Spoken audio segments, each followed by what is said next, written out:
سچی محبت زمین پر مر جاتی ہے، جنت میں دوبارہ جنم لیتی ہے۔ ایک زمانے میں ایک تتلی تھی، وہ خود کو زرد سنہرے رنگ سے مزین کرتی تھی۔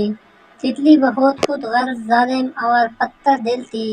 اس خوبصورت پھولوں کے خوشبودار مٹاس چوسنے کی عادت تھی، اور یہ بھی کمال کی بات ہے کہ وہ ان کو بلا وجہ تباہ کر رہا تھا۔ روزانہ یہ بہت سے پھولوں کو تباہ کر رہا تھا۔ ایک پرامن صبح میں تتلی اپنے روزمرہ کے معاملات میں چلی گئی، پھولوں کی تلاش میں اس خوبصورت زمین کے ایک گز کے آس پاس، اور اچانک قدرتی طور پر سجا ہوا حیرت انگیز باغ اس کے نظر میں آیا، جو ہریالی سے بھرا ہوا تھا۔ خود غرض تتلی بہت خوش ہوئی، باغ میں داخل ہوئی، اور وہ اپنے بارے خیالات کے ساتھ باغ کے گرد اڑنے لگی اور تباہی مچانے لگی۔ پھول بدقسمتی سے تتلی نے خوبصورت گلابی گلاب کو دیکھا، جس کے نرم پنکھڑیوں پر ہیرے کے پانی کو بوندے تھے، اور وہ بہت ہی معصوم اور تمام پھولوں سے مختلف نظر آ رہی تھی۔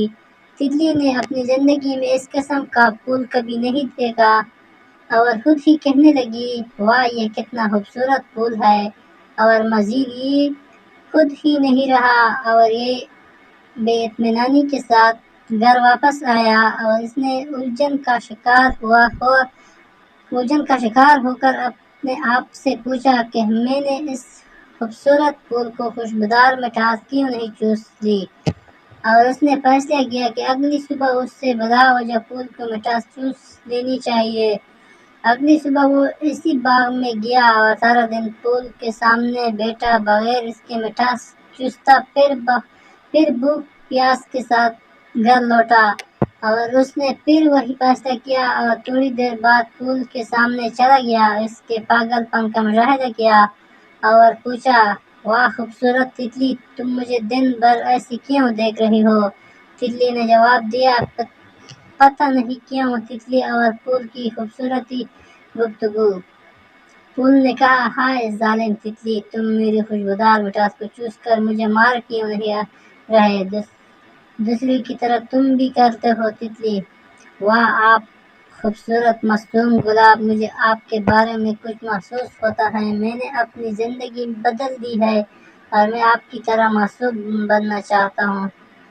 پھول، آپ کو مجھے چوسنا پڑے گا، کیونکہ مجھے لگتا ہے کہ میں اس خوبوں کی سرزمین میں نہیں رہوں گا۔ تتلی، نہیں، میں نہیں کر سکتا، اور مجھے مجبور نہ کرو۔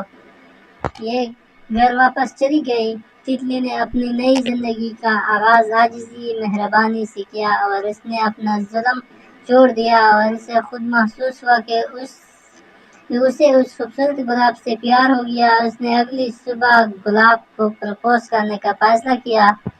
گلاب کی معصومیت نے تتلی کی زندگی بدل دی، یعنی گلاب سے پاکیزہ محبت نے اس کی زندگی بدل دی۔ فرش زمین پر پھینکی گئی تتلی نے وہ دل ٹوٹنے والا لمحہ اپنے آنکھوں میں آنسو سے بھرا ہوا دیکھا، اور آسمان بھی اندھیرا تھا، آسمان بھی رونے لگا۔ تتلی غم سے روئی اور کہنے لگی، واہ خوبصورت گلاب، میں تم سے بہت پیار کرتا ہوں۔ آج میں برے دکھ کے ساتھ ہوں، جس کے ساتھ مجھے شریک کرنا ہے۔ تم سردی کی نیند سو چکے ہو، واہ خوبصورت گلاب، تم میرے دل میں اس کے وقت تک رہو گے جب تک میرے دل کی دھڑکنیں نہیں رک جاتی۔ واہ خوبصورت گلاب، میں تم سے ہمیشہ کے لیے پیار کرتا ہوں، اور میری زندگی میں کوئی ایسی وجہ نہیں ہے جس کے لیے مجھے جینا چاہیے۔ بڑے آنسوؤں کے ساتھ تتلی کے آنسو گلاب کے جسم پر محسوس ہوئے۔ خوش قسمتی سے گلاب کو چوڑائی توڑی تھی، جس میں تھوڑا سا کھل گیا۔ شدید درد کے ساتھ آنکھوں نے کہا، تتلی، تم نے جو کہا میں نے اب تک سنا۔ میں بہت خوش ہوں، حالانکہ میں بستر مرگ میں ہوں جہاں تم گئے تھے۔ میں موت کا انتظار کر رہا ہوں۔ مجھے بھی تم سے پیار ہے۔ اس کے بعد تتلی غم سے بھری ہوئی تھی، اور گلاب کو بھول نہیں سکتی جس سے اسے پیار تھا۔ یہ دن بدن بہت بیمار ہوتا جاتا تھا اور آخر کار اس کی موت ہو جاتی تھی، اور دونوں تتلی اور گلاب ایک بار پھر جنت میں ملے اور کہا کہ ہماری محبت زمین پر مر گئی لیکن جنت میں دوبارہ پیدا ہوئی۔